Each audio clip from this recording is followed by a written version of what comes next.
Hello, my name is Carmen Wasserman and I am your host today. Welcome to Let's Talk Western Canada Pulses Agronomic Answers, brought to you by Biologicals by FMC, with our key speaker, Erin Burton, Technical Sales Manager for Biologicals by FMC in Canada.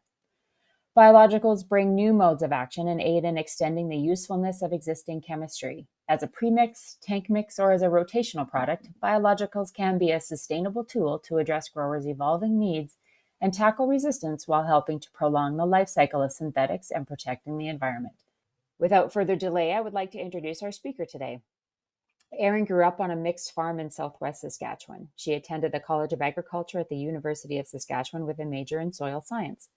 Erin followed that up with a Master of Science and then started her career as a research agronomist before starting her own small plot field research company. After 11 seasons in research, Erin moved into the retail world, then a technical support specialist before joining FMC as our technical sales manager for our biological portfolio. Erin brings a wealth of information from different sectors in our agriculture community. Take it away, Erin. Thank you, Carmen. Well, thank you all for attending as well. So this morning's presentation is on Western Canadian pulses and agronomic answers with biologicals. So obviously biologicals is going to be our main focus today. Just a little bit of corporate background, basically why biologicals by FMC. So back in June of last year, FMC started a new wing. So there's a biological wing and there's a crop protection wing. And this all came about because we got the marketing and the distribution rights to the Novanessus inoculants, which formerly was known as Novozymes. FMC has its own biological control products. So Adaplan, Avotogen, and now we can fit that slot with the bionutrition, with the Novanessus inoculants, and then the biostimulants. We also have an LCO signaling molecule. So by definition, what is a biological inoculant? So it's an agricultural amendment that uses beneficial microbes to promote plant health. So the main one we know is bionutrition. So we're improving plant nutrition. A lot of that is historically rhizobia inoculants, but now we have moved into where we have phosphate solubilizing inoculants as well as potassium and nitrogen increasing biologicals. The other column, I guess, is a biostimulant. These are plant growth promoting biologicals, and usually they're stimulating the plant hormones within the plants. And then we have the biocontrol. So in order to be a biocontrol, you have to be suppressing a pest. You have to be changing it in some kind of way. And then under biological controls, we can get our biofungicides, which are more specific to like the seed treatment aspect of it, and then the bionematicides with the nematodes and the bioinsecticides. So there's a lot of categories that these microbials all fall under. So reasons to use biologicals. The first one is environmental. A lot of research has been happening in the last couple of years looking below ground. It's now seen as this is going to solve our problems. So looking at the rhizosphere, that's the area that's right along the root within the soil. It's full of microbes. Just looking at that plant-soil interactions and what that can do for our crops. And then also to use a biological, we know that it increases plant growth. It could increase our seed quality and ultimately also our yields of our crops. So in order for a grower to use a biological, we have to show that there's an increase in ROI. So he's got to be making money in order to be using a biological. The other reason as of late is public policy. We see the consumer asking for more sustainable growing systems. They want to see that with their products. And the one thing that really comes to mind is when watching Clarkson Farm recently, just how much policy can shape what a grower has to do on his farm. Not that that's how we are here in Canada to date, but globally, it's a real thing. They are heavily controlled in their uses on their farms. And then resistance management. So we can also, that's where the biological control comes in, where we can come up with different modes of action to go after those pathogens, not as heavily reliant as on the synthetic chemicals. And then with that, they're meant to be complementary to other inputs. They're not simply a replacement product. So if we're going to talk biologicals in the Western pulses, the number one thing is nitrogen fixation. This is the one that is the go-to for everybody. It's the most studied. I believe it's the late 1800s where our first nitrogen fixation bugs came to be commercial for growers to use. So it's been around a long time. And yes, I realize this is a nodules of a soybean plant on a Western call, but it really shows up nicely what those nodules can look like. So everything I'm going to talk about today, I'm going to use TagTeam BioniQ as my reference. So it is the premium product. It's got 4 active biologicals in it. So a talk on biological, we get to talk about 4 different things, them being the rhizobium, the Penicillium bly, Trichoderma virens, and Bacillus amyloidofaciens.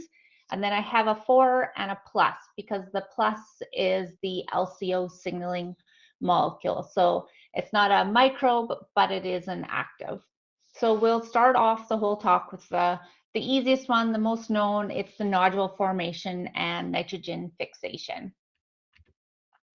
So we all know nitrogen is essential for plant life. Usually it's our most limiting nutrient in the soil. It's required for the production of chlorophyll, nucleic acids, and enzymes. So we add our nitrogen fertilizers in the form of ammonium. Some of it's taken up by the plant, but it does go through a number of conversions to become nitrate, which is the majority of that's taken up by the plant. And once it's in that form, then it is subject to, it can be leached out of the soil profile, or it can be denitrified, meaning we're losing it to the air. We have 3 ways that we basically can create nitrogen for plants. So lightning being the first one. Not a lot of our nitrogen in the soil comes from lightning, but some does. So the energy source that is used there is electrical energy.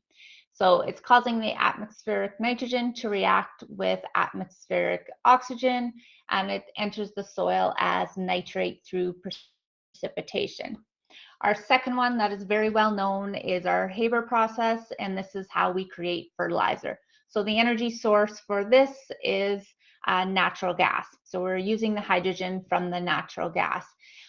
It is very energy intensive. It does take very high temperatures and a lot of pressure, as well as an iron catalyst. And then our third one, which we're going to talk about today, is the legumes and the rhizobia symbiosis. So our energy source there is solar energy. So we're taking the atmospheric nitrogen, our solar energy, and we are creating ammonia. So in the end, the easy definition for the N fixation is that legume crops with a specific rhizobia bacteria, they're working together. So it's called a symbiosis, a symbiotic relationship. Both parties are getting something from this relationship. We are being able to take the nitrogen from that soil air, and then we're making it available for nitrogen in a form that the plants can then use. So really, when we dive into this, what is all happening? So if we look here, this is our plant and its root hairs coming off of it. So what happens is a plant will release flavonoids right here through the roots. So this is the signaling molecule from the plant, basically saying, I am here, this is the kind of plant that I am. And then these flavonoids are actually recognized by the rhizobium through what's called their nod D. And this then does transcription of the nod genes right here. So this is what's responsible for host specificity. What I mean by that is that the the plant sent off its flavonoids and the rhizobia, it only will infect certain plants. So once it recognizes that, hey, you are a plant that I can actually become one with, then it sends its own LCO molecule back. So it is attracted once we make this whole connection, and it moves towards the plant, and then these nod factors, so this is the LCO signaling molecule back.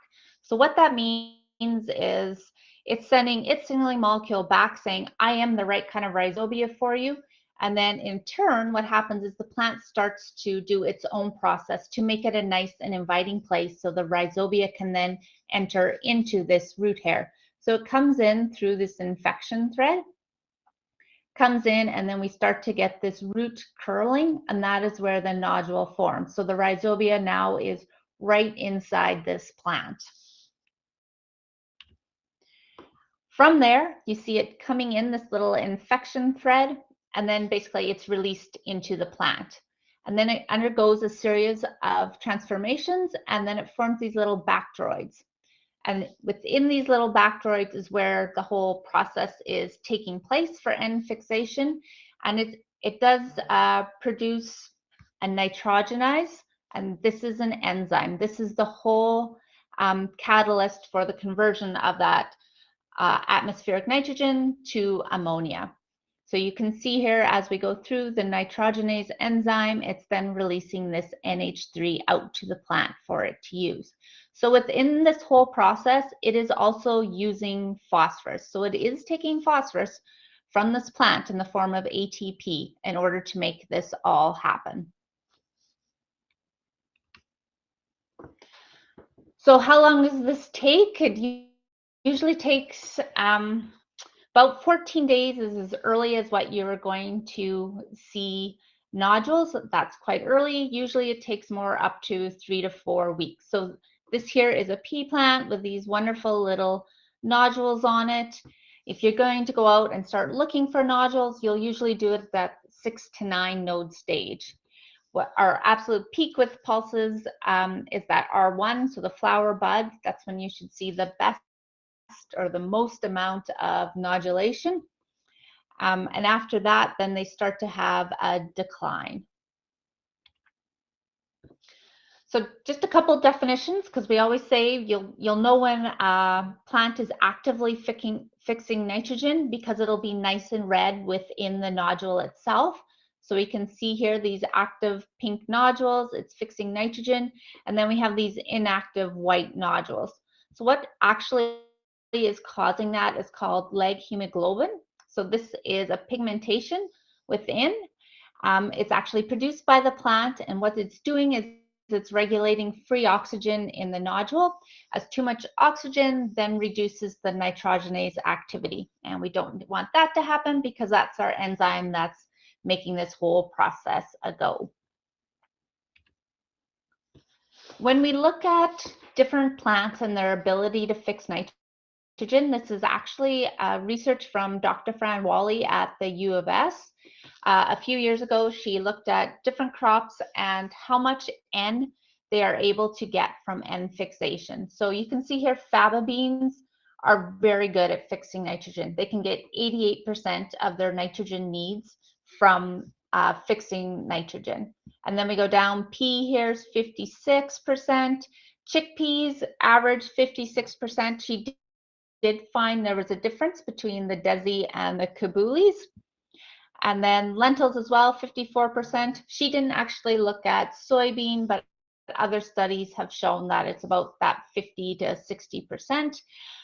Dry bean is a little bit of a lagger. It's down here at that 38%. So 38% of its needs can come from N fixation. So when I talked about host specificity, what I actually meant before, so Rhizobium legumisarum, it's a term we've all heard. So pea, lentil, faba bean, and vetch are the host crops to that rhizobia. This rhizobium is not going to infect chickpea. Chickpea requires Mesorhizobium cicero. Soybean has Bradyrhizobium japonicum, and alkani. So it's a little bit more broad of a range compared to, say, the pea lentil. Dry bean is Rhizobium phaseoli. Alfalfa sweet clover, the same rhizobium for those two, which is Rhizobium melioti, and then Rhizobium trifoli for clover. So you can see we do have two different products for these two, and this is the reason why. So sweet clover is actually different from clover. You cannot use one product interchangeably with the other. And then we have fenugreek down here at the bottom. It is kind of a neat looking plant, kind of a cross between a small fava bean and a pea in my mind. And this is actually what the seed looks like. It's just not a plant I'm familiar with, so I thought it was kind of neat and wanting to show. So when we look at the biological classification of these, I kind of put it in the terms of our crop products, our crop protection products. So when we look at a rhizobium, when we say rhizobium, that's actually the genus. So I like to refer that as it's like your mode of action. So if we think of it in terms of an example, it's your group 1 herbicide. Then as we go down, our species, so that would be the Legumosarium. So, and that's what is specific to a host. And then, so when I think of that in terms of crop protection, I think of it as your group 1, and then further classification, it's your FOP, DIM, or your DEN. And then after that, it becomes strain. So we're getting so much more specific as we go down. So in terms of crop protection, that would be like within your FOP group, it's your cladinafop versus your quizellafop. So we know there are differences between these two. There are different weeds that these FOPs do get. So it's the same with a strain. So it's a difference in how effective they are. So commercial inoculants, they will have, if we're going to infect a pea crop, we will all have Rhizobium legumisarum, and then often it's going to be a different strain. So it's just how effective these strains are. And one way to also look at it is a native species versus an introduced species. So basically your background Rhizobia versus your commercial inoculant, they are going to be different strains. I get the question, so why do we have a separate pea lentil inoculant to a faba bean inoculant when we just said that they're both Rhizobium legumisarum? The difference is that in strains, so some strains can perform better with different crops. So this is what we found, is that the strain in the pea lentil product is good for the pea lentil, but we have a strain in the faba bean product that is that much better for a faba bean product than the one that's in the pea and lentil. So this is how much difference a strain can make. So when we look at recommendations for a pea lentil crop, so we're going to use the nitrogen, the Rhizobia inoculant, how much nitrogen fertilizer are we going to apply with it? So the recommendation is to use a starter N if there's really low N levels within the soil, so that low being 10 pounds N per acre.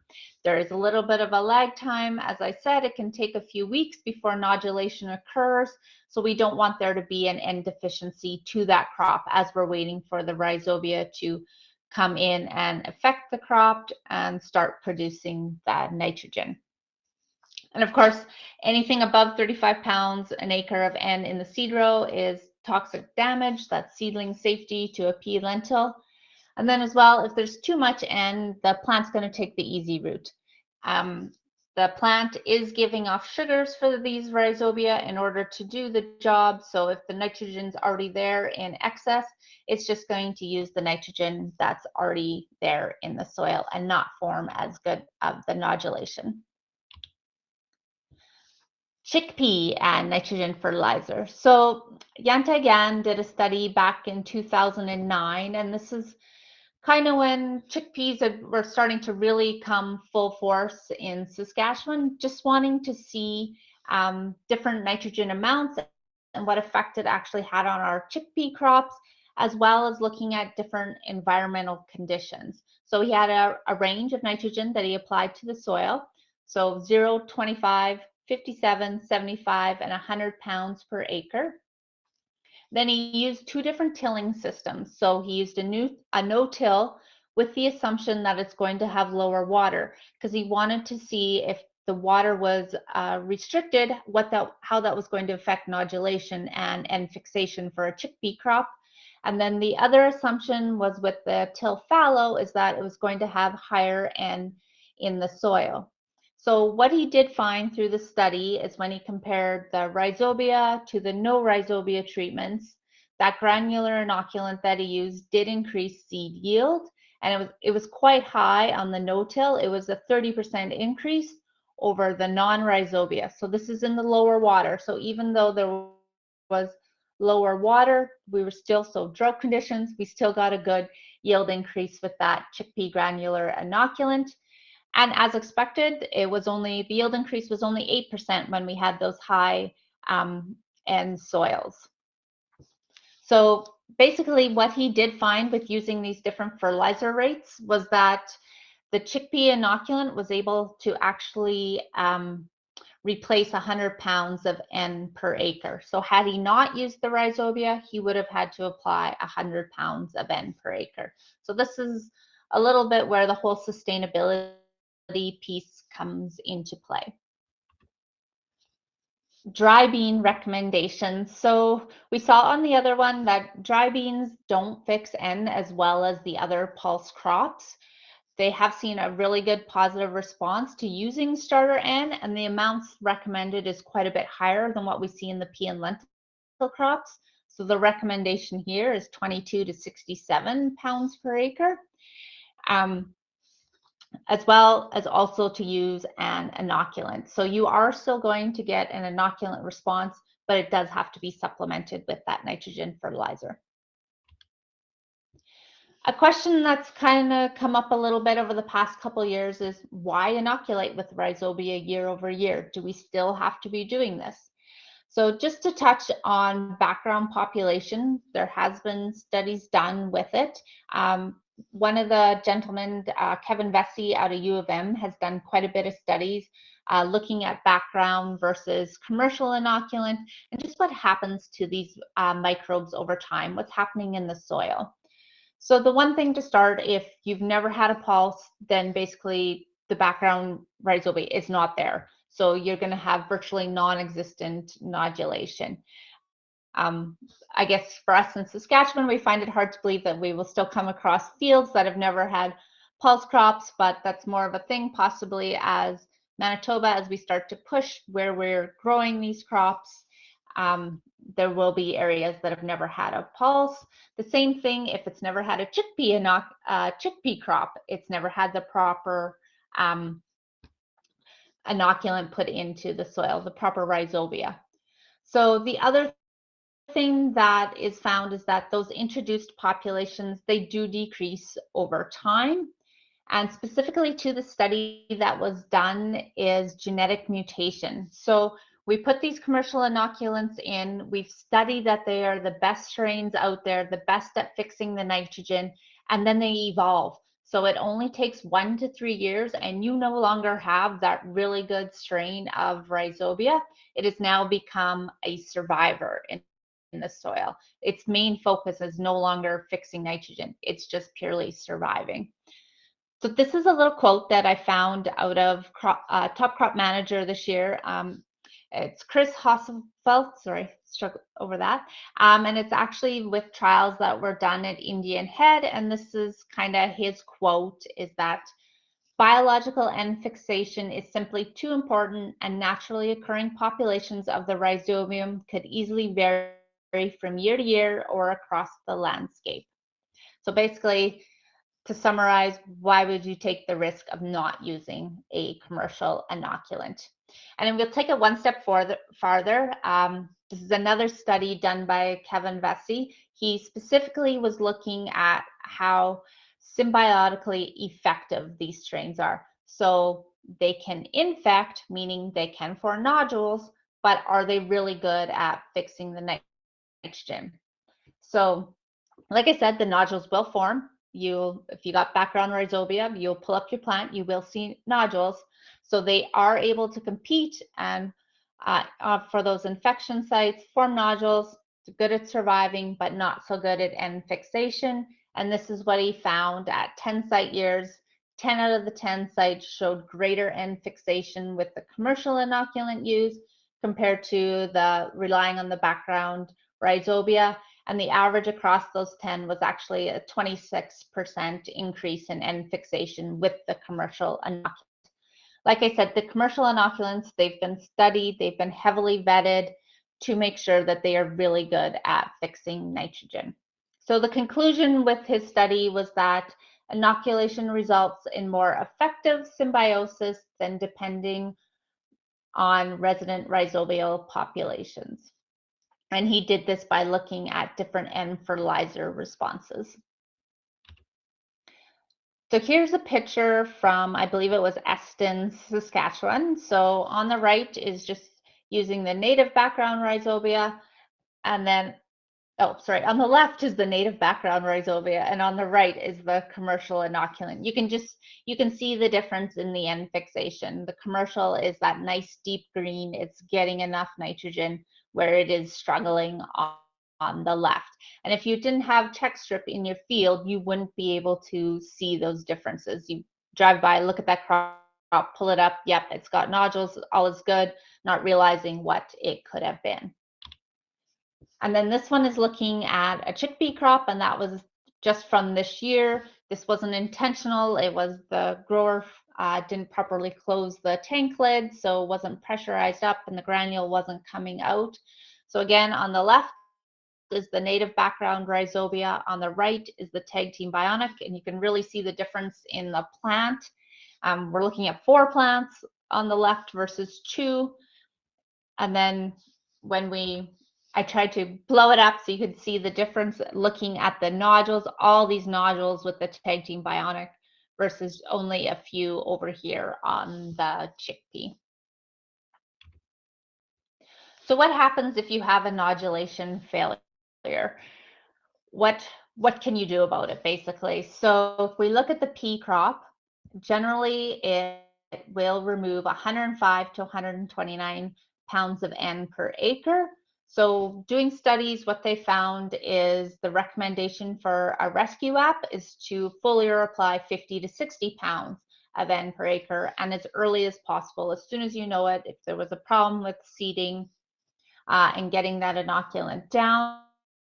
So what is that additional cost? It's $42 per acre is the additional for the rescue application. And that's above and beyond had you just used the premium inoculant brand. Lentil, same thing. The N removal rates aren't as high, but the rescue recommendation is still 50 to 60. Same timing, again, $42 per acre. When we get to chickpeas, as we saw from that Yantai Gan study, so 105 pounds per acre, we found that rhizobia can replace all that. The studies haven't actually been done for what you would want to apply as the recommendation for the rescue. So just doing it at that 105, then we're up to that $73.5 per acre for a rescue app. Faba beans, very high N removal rates. We saw a lot of it can be taken care of by the rhizobia. The recommendation for a rescue, same as the peas, so 42 per acre. And then, well, soybeans. So their nitrogen removal rates are really quite high, 150 to 200. You would do it at that early pod fill, and the expenses quite a bit with that $105 per acre. Again, above and beyond the premium inoculant. So it's 2 to 3 times more costly if you have to go in with a rescue application as opposed to just using the premium granule inoculant. Then as we move down, so that's nitrogen fixation. So more biologicals. Now we'll talk about the nutrient uptake and availability. So we get into something outside of rhizobia. So again, we'll go back to the marketing slide. So looking at number 2, the nutrient availability. And with this, the TagTeam BioniQ, what that means is there's 3 active microbials in there. So that's 3 different modes of action that are now able to increase your nutrient uptake. So historically, quick roots was Bacillus amylliquefaciens and Trichoderma virens. We still do have quick roots, but now for the pulses, it's just directly formulated into the TagTeam BioniQ. So what are these two microbes doing? They are secreting enzymes to break the organic bonds and specifically the phosphorus bond. So what that means is then increasing root growth. And if we're increasing root growth, we're then increasing nutrient uptake. And that's where we get an increase in our nitrogen, phosphorus, and potassium. These microbes are known to increase hormone production. So particularly auxins. And auxins is part of the plant cell growth and root development. So just further improving that nutrient uptake. And these are very versatile microbes. If you look at the literature, they do a whole host of things within the rhizosphere. And then the third one in the BioniQ is Penicillium bly. So this is Jumpstart. It has been around for a while. But what they found when they added the quick roots and the Jumpstart, there really was a great synergy with all three microbes. And it makes sense. So Penicillium bly is putting more phosphorus in the plant, which is the energy to drive hormone usage, which is happening in the quick roots. So the 1 + 2 + 3 then is our BioniQ. So this specifically is looking at Penicillium bly, so the Jumpstart portion of it. These are phosphate uptake charts, and it's without Penicillium bly is the gray bar, and then with Penicillium bly is the purple bar. So these were studies that were taken. They would go out, they would collect these plants at week 1, week 2, week 4, week 8, and then maturity. You bring them back, you grind them up, and then you do a phosphorus digestion to see how much phosphorus is taken up by the plant at that given time. So when we add, there's no phosphorus added as fertilizer to the soil. So the base is just going to be 0 without Penicillium bly. But then we get a little jump when we do add that Jumpstart. So it's showing that it is doing a little bit without the phosphorus there. We are getting phosphorus uptake, but really when we start to see things happen is when we start adding that inorganic phosphorus, because Jumpstart is working on that inorganic phosphorus. So here, week 1, we really see a jump with just 10 kilograms. We're getting a 40% increase in phosphorus uptake. We add 20 kilograms and we're at an 80% increase in phosphorus uptake. And that 80% is above and beyond just the fertilizer alone. So you're really getting more phosphorus into that soil early on when that little seedling really needs it. And then again, 40, we got an even greater bump. You can see we're starting to kind of get the amount of phosphorus that we need and starting to max out. So when we look at these biologicals separately, so Penicillium bly, there was 112 strains that were screened initially to find this bug, to see what was the best one. The quick roots portion of it, it looked at 250. So this is where, when I talk about the commercial inoculants doing the screening of the strains, they've looked at numerous strains to make sure they're getting the most effective strains that they've been able to find. So with the BioniQ, there's actually 2 Penicillium bly strains in there. So the Jumpstart is just one. Now with the TagTeam BioniQ, there's 2 in there, because before there was one that was really good in cool soils, but now by adding the second strain, it's really good in warm soil conditions as well. So what we found is that in those last graphs, what you saw is it solubilizes phosphorus and increases phosphorus uptake, and it works on that inorganic fraction. So as soon as we added that inorganic phosphorus fertilizer, we got those big bumps in phosphorus uptake. So not only is often you add that inorganic fertilizer, a lot of it's tied up in that year, we're showing that it's being able to actually use that phosphorus that year of application. So the Bacillus amylliquefaciens, it's a gram-positive bacteria. So what that means is it has a really thick cell wall, whereas our rhizobia are gram-negative bacteria. So they are not able to survive the same as what the gram-positive bacteria can, because these are spore-forming And we'll really notice that when we start looking at the compatibility portion of it, of a rhizobia next to a bacillus. So the bacillus can live on the seed for a long time. It's improving nutrient availability and uptake, and it's working on that organic fraction. The trichoderma is a fungus. So you can see here in the picture, it's a filamentous, so it's got these little branching that occur, and it also improves nutrient availability and uptake, as well, working on that organic fraction. So there's a number of bugs in the TagTeam BioniQ that are all working to improve nutrient uptake. So we're just going to take a moment to talk about roots, because I'll get the question, why are roots so important? Everybody says it increases the roots, so why does that matter so much? And this kind of goes back to how science is now starting to look underground and really starting to look at these roots and the interactions. The simple statements for roots is we explore bigger volume of the rhizosphere. So then you've got more access to those nutrients and water, as well as bigger roots mean bigger, healthier roots, better to combat disease. So those are the two simple statements that go with why roots are so important. Also, this was in Top Crop Manager in January. If we want to look at U of S, what they're looking at with their breeding program is actually quite unique.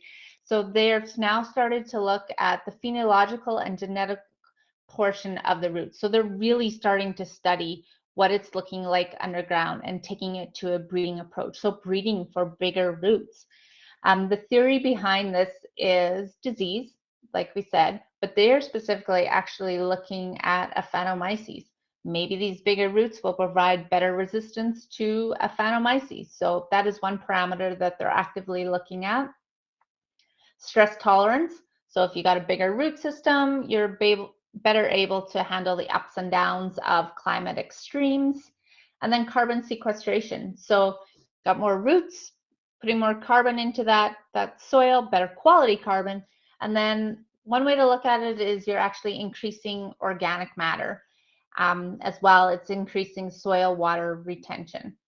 So those are three things they're looking at. And then fourth, of course, most important that the grower wants to see is an increase in yield. So greater and more consistent yields. So these are just some pictures of a competitor with TagTeam BioniQ, just looking at the difference in the root structure, bigger roots. Like I said, you can explore the soil better to combat disease.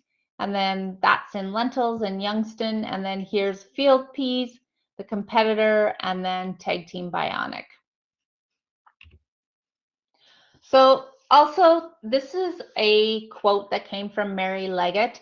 She was the one that was with Phil and Bias, so that was previous to Novozymes. She was their researcher that was there right from the get-go with Penicillium bali. So she worked a lot with microbials, and this is a quote that she gave, and it's pretty telling. So given the complexity of natural systems, we should not necessarily expect an organism to affect plant growth by only one mechanism. Multiple modes of action, most likely the rule rather than the exception. And this is quite true. This is why we often with biologicals, particularly biostimulants, it's like, well, why can't we keep producing these results year after year? There's many things that are going on that these biologicals are able to do within the plant. So it's hard just to pinpoint that this is going to happen all the time, when a lot of it is dependent on environmental conditions as well. So when we look at Penicillium bali itself, this was a study done by Vesey. So beyond just the phosphorus availability, he did find that it increases the root length, and it was by 48%, and dry weight by 13%. And this was in peas. So again, it's looking at two different modes of action. So we're increasing the root absorptive capacity. So again, exploring more soil area for increased uptake of nutrients and water. So now we'll go to the biostimulant portion of it. This in the TagTeam BioniQ is the LCO promoter technology. So we'll go back to our diagram here. So we talked about the rhizobium sending its signaling molecule back. That is in the form of an LCO. But the neat thing with adding an LCO to the commercial inoculant is that it's not just affecting the rhizobium. So there's nod factors and there's mic factors. So these are also LCOs that mycorrhizae give off as a signaling molecule to the plant. So we're putting this in a product, and so it's able to say the rhizobium to the plant, hey, I'm here, I want to come in and infect and form nodules. It's also then saying, hey, mycorrhizae is here, I want to come in and also form, infect and form greater roots. So the plant changes the gene expression to allow for that rhizobia colonization and also allows for mycorrhizae colonization. So it's just the talking between the two. So the definition of the LCO is that it's a signaling molecule that facilitates the communication between beneficial microbes in the soil and the plant. Pathogens don't actually give off these LCO signaling molecules. So when the plant receives the message, it then changes the gene expression in the root structure. So like with the rhizobia, it starts that infection thread in order for colonization of the beneficial microbes, so rhizobia and mycorrhizal fungi. So this LCO signal, it then cascades through the plant and it causes different cellular events to happen within the plant. So there's a lot of things going on with an LCO signaling molecule. And this is how it also increases stress mitigation. So here's showing when you add an LCO molecule, which is this torque 10 down here, this is the molecule added to canola under salt stress. So this is after 3 days. We can see longer roots coming out of the little canola plants, and we got a little more shriveled ones up here without it. And then this is corn under cold stress, just to see that stimulation in germination with that LCO versus alone at those colder temperatures. So it's causing things to happen within the plant. And this is just data to back up that mycorrhizae. So it is actually increasing the spores to germinate within the soil. So this is significantly different with the LCO added compared to the blank. So just water alone. So we are getting almost a 50% of spores germinating versus 30% without. So a 20% increase in mycorrhizae spore germination.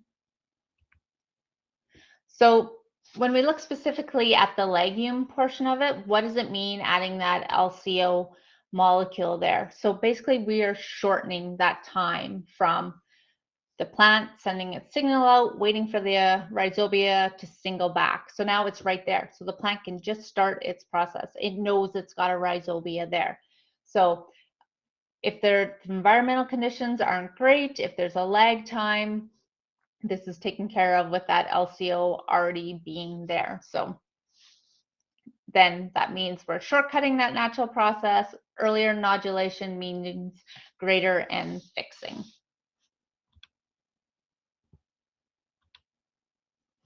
So when we start to get into look at just the different formulations, we can't have microbes without getting them into the ground. We need them to get down there. So a granule versus a peat versus a liquid. This is our 3 different ways of being able to apply a microbial. There was research done at Indian Head again, and Melford, looking at dry soil conditions versus wet soil conditions. The general rule of thumb is that a granule is better than a peat, which is better than a liquid. So what they did find after these studies is that the granule in the dry conditions definitely was the better performer, and it makes sense as it's got a buffer. These little bugs, they'll dry out on the seed, they desiccate, they don't have a food source, they need moisture. With the granule, you get it into a dry soil, it's got a little bit of time before it needs some more moisture added to it. Whereas a liquid put into that, if it's a formulation with a liquid on the seed, it's still just drying out within that soil. So they did find under wetter soil conditions and higher organic matter above 6%, they didn't find those same differences with the different formulations. So this is one of those things where it's hard to convince a grower down in a drier area to use a premium product in terms of a granular as opposed to a liquid, because he would see better results. But this is the case with those moisture conditions. Again, because when we get them in the soil, we do need them to multiply up about 8 times. So they do have to start growing once they're in there. So often we get the thought, or I guess the argument, that we don't see anything in drier conditions. So this is data from the Kinnersley area. I pulled all the trials for the TagTeam BioniQ data within a 100-mile radius of Kinnersley. And as we well know, Kinnersley has been quite dry over the past couple of years. So on average, it was a 3.2% yield increase with the TagTeam BioniQ. So a 0.64 bushel per acre, even under some pretty serious drought conditions. And talking about formulation, I do have to talk about the improved granule portion of the TagTeam BioniQ. So they did a dust test, just looking at dropping the granule through a tube with basically like a little wind tunnel, and then sucking the dust off, and quite a bit more with the competitor product versus the original, the crumble granule, and then the improved granule. There was virtually no dust. So quite a difference in the new formulation. So what does that mean for the grower? It means less clogging up of rollers, just less dustiness in general. And we know dust and moisture do not mix well through a drill. So in summary, the biological answers to agronomy in pulses. So we kind of look at them at tiers. The tier 1 was that bionutrition. So nitrogen fixation, that's the tried, tested, and true. We know our rhizobia inoculants, they work. Tier 2 is with the bionutrition, is the nutrient availability and uptake. So starting to get into that other level of microbes. So different levels of tried. So some people have tried, tested, and true. We still have new people entering that market all the time, wanting to give them a whirl. And then tier 3 is biostimulant. So this is the level that's new and emerging as we just start to kind of wrap our heads more around the interactions taking place and how those hormone pathways can be affected, and how we can kind of manipulate what's going on and help with those stresses that those plants have to overcome. And then tier 4 are the biocontrol products. So for pulses in particular, like I'm thinking the pea, lentil, and chickpea, we don't have a lot of biocontrol products out there yet in Western Canada, but they are coming. And I just want to introduce our team. So in Northern Alberta, we have Shelby, and then Blair's in Southern Alberta here. We have Scott Barr in Northern Saskatchewan, as well as Sean, and then Brian kind of cuts across Central Sask. Kim is down in the Southwest, and Savannah in the Southeast. We have Braden in Manitoba and Darcy in Eastern Manitoba. And we do have a rec pair, Matthew Gans, out in Ontario. Our sales manager is Andrew, and then Jordan is the product manager. So we have a whole team that was formed basically June, July to cover off the biologicals by FMC. So hopefully you've seen your reps, and if not, if you want to reach out to them, they are in the product guide, their contact info as well. Thank you for joining us today. We look forward to having you join us for future webinars.